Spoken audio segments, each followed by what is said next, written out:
سوال یہاں سے ٹھیک کر لیں، یہاں غلطی ہے یہ، یعنی کہ وہ آپ سے کچھ چھپاتا نہیں ہے. اسی لیے خالصتاً اللہ کی رضا کے لیے ایک بھائی کا دوسرے بھائی کی اصلاح کرنا نا، یہ بھی بہت بڑی نیکی ہے. تو ان کو جب کوئی اصلاح کے لیے بات کرتا تھا تو وہ توجہ سے سنتے تھے اور اپنے اندر بہتری لے کے آتے تھے. اللہ کی رحمت میں داخل ہونے کا ایک جو سب سے بڑی نشانی ہے نا، کہ انسان کے اوپر اپنی غلطیاں عیاں ہونی شروع ہو جائیں، کہ وہ دیکھے کہ اچھا بھائی واقعی میرے اندر ابھی بڑی اصلاح کی ضرورت ہے. اور کوئی بندہ بھی اگر اس کی اصلاح کے لیے ان کو بات کر رہا ہے، نصیحت کر رہا ہے، خاص طور پہ بڑے، تو وہ توجہ سے سنتا ہے اور اس کے اوپر عمل کرتا ہے. تو آپ جب بھی دیکھیں کہ اللہ تعالیٰ نے آپ کو علم عطا کیا، اس کے ساتھ آپ کا عمل بھی ٹھیک ہو گیا، تو اس کے ساتھ ساتھ اخلاص کا ہونا بڑا ضروری ہے. حضرت واصف علی واصف رحمۃ اللہ نے اس کا بڑا آسان فارمولہ بتا دیا کہ اس دن میں آڈیو سن رہا تھا، اس میں ارشاد فرماتے ہیں کہ 2 کام کرنا چھوڑ دو، ایک جو دکھا نہیں سکتے اور دوسرا جو دکھانے کے لیے کرتے.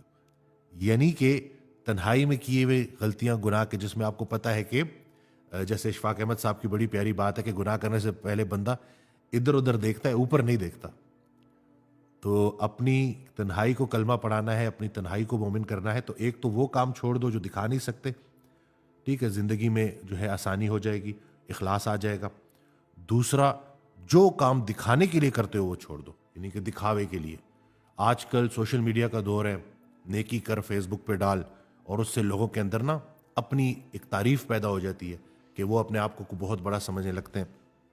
ایک اللہ کے بہت بڑے بزرگ تھے، ان کے پاس ایک شخص آیا، وہ بیٹھے ہوئے تو باہر، تو ان کے ساتھ ہی نا جو گلی کا ایک کتا تھا وہ بھی بیٹھا ہوا تھا، تو بالکل سائڈ پہ سامنے نا. تو وہ ایک شخص آیا، ان کی تعریفیں کرنا شروع کر دی اور کہا کہ حضرت آپ کتنے نیک ہیں، آپ کتنے عظیم ہیں، اللہ نے آپ کو کیا مرتبہ دیا ہے، اور یہ اور وہ.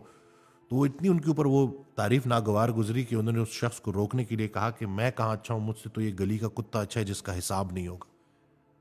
انسان تو جب اس نے سانس لینا شروع کر دیا ہے تو اب وہ اپنے اعمال کا جواب دہ ہے.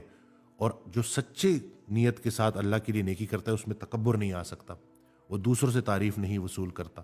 فتح مکہ جب ہوا تو صحابہ کرام پریشان تھے، رو پڑے. تو لوگوں نے پوچھا کہ بھئی آپ کو تو فتح مل گئی، تو آپ پریشان کیوں ہیں، رو کیوں رہے ہیں؟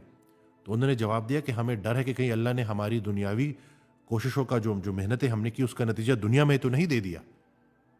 تو یہ ہے آپ کی اس دنیا کی حقیقت، کہ انسان جب اس دنیا کا رہ جاتا ہے نا تو پھر اللہ تعالیٰ اس ملاوٹ کے ذریعے آہستہ آہستہ اس کی زندگی سے تمام برکتیں چھین لیتا. کیا وجہ ہے کہ آج کل انگزائٹی ڈپریشن اتنی کامن ہوتی جا رہی ہے؟ اس کی وجہ یہی ہے کہ ہم سمجھے نہیں ہیں اسلام کے فلسفے کو. میں نے پہلے بھی ایک ویڈیو میں جو ہے یہ بات کی، مجھے بڑی پیاری لگی تھی کہ یا اللہ مجھے اس دانائی سے بچا جو رونا نہ سکھائے. یعنی کہ ایسی دانائی کہ جو آپ کے دل کو سخت کر دے اور آپ کو لوگوں کا درد محسوس نہ ہو، ایسی دانائی سے پناہ مانگو. یا اللہ مجھے ایسے فلسفے سے بچا جو خوش ہونا نہ سکھائے. اگر آپ کا جو بھی فلسفہ ہے وہ آپ کی زندگی میں آپ کو خوش نہیں کر رہا، آپ اللہ کا شکر نہیں ادا کریں، تو ایسے فلسفے سے بھی جان چھڑائیں. ایسا فلسفہ صرف اور صرف بربادی ہے. اور یا اللہ مجھے ایسی عظمت سے بچا جو جھکنا نہ سکھائے. یعنی کہ اگر آپ کے اندر عاجزی نہیں آ رہی تو اس کا مطلب ہے کہ وہ جو مرتبہ ہے نا وہ آپ کو تکبر کی اس حد پہ لے جائے گا کہ جہاں پہ آپ میں اور فرعون میں کوئی فرق نہیں رہے گا. تو اللہ پاک ہمیں عمل کرنے کی توفیق دے. یہ ویڈیوز آپ سب کے لیے ہیں. انسان چلا جاتا ہے، پیچھے یہ ویڈیوز رہ جاتی ہیں، لوگوں تک انشاءاللہ یہ خیر کا کام کرتی رہیں گی. میرے پاس جب لوگ آتے ہیں اور جب وہ اتنے پریشان ہوتے ہیں اور جب میں دیکھ رہا ہوتا ہوں کہ ان کو کوئی سمجھانے والا نہیں ہے، بتانے والا نہیں ہے، ایک دوڑ ہے جس میں پڑے ہوئے ہیں. اور حقیقت یہ ہے کہ کچھ ہی عرصے میں 50 سال میں آپ دیکھ لیں، 50 سال کے اندر آبادی بڑھ جاتی ہے اور بندہ ایک بھی آپ کا واقف نہیں رہتا. مکان بڑے سے بڑے ہو رہے ہوتے ہیں، آبادیاں بڑھ رہی ہوتی ہیں، 40 لاکھ سے 50 لاکھ آبادی ہو جاتی ہے، لیکن آپ کی گواہی دینے والا کوئی نہیں ہوتا، آپ کا پیارا، آپ کا واقف کوئی نہیں ہوتا. تو یہ ذرا سا اگر زندگی کی حقیقت کو سمجھا جائے نا تو جو جتنا عرصے کا سٹے ہے نا یہ شکر کے ساتھ اور خیر کے ساتھ گزر جائے گا. کیونکہ کہانی وہی اچھی جس کا انجام اچھا ہو.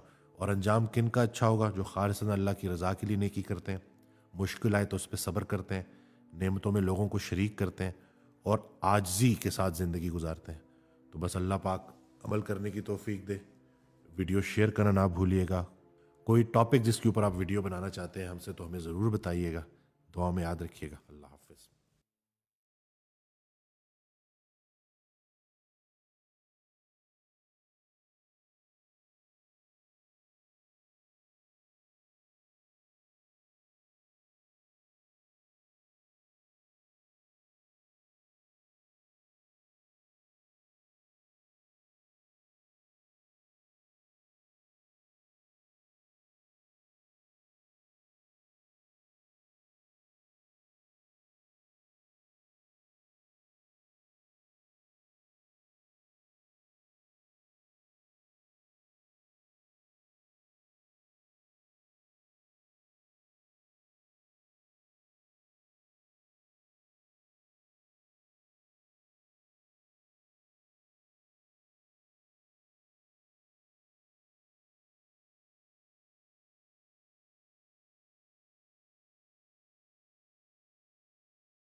السلام علیکم، کیسے ہیں آپ؟ سب ٹھیک ہے؟ فٹ ہے؟ نئی ویڈیو کے ساتھ آپ کی خدمت میں حاضر ہوں۔ آج کی جو ویڈیو ہے وہ اس لیے بھی بڑی اہم ہے کہ انسان جب اس زندگی میں عمل کرنا شروع کرتا ہے یا علم حاصل کرنا شروع کرتا ہے تو اس کے ساتھ بھی اس پہ اس کی نظر ہونی چاہیے اپنے علم اور اپنے عمل کے اوپر، کیونکہ خطرہ ابھی بھی موجود ہے۔ اور وہ ایسے ہے کہ اللہ تعالیٰ سے جب انسان دعا کرتا ہے کہ یا اللہ میرے علم میں اضافہ فرما،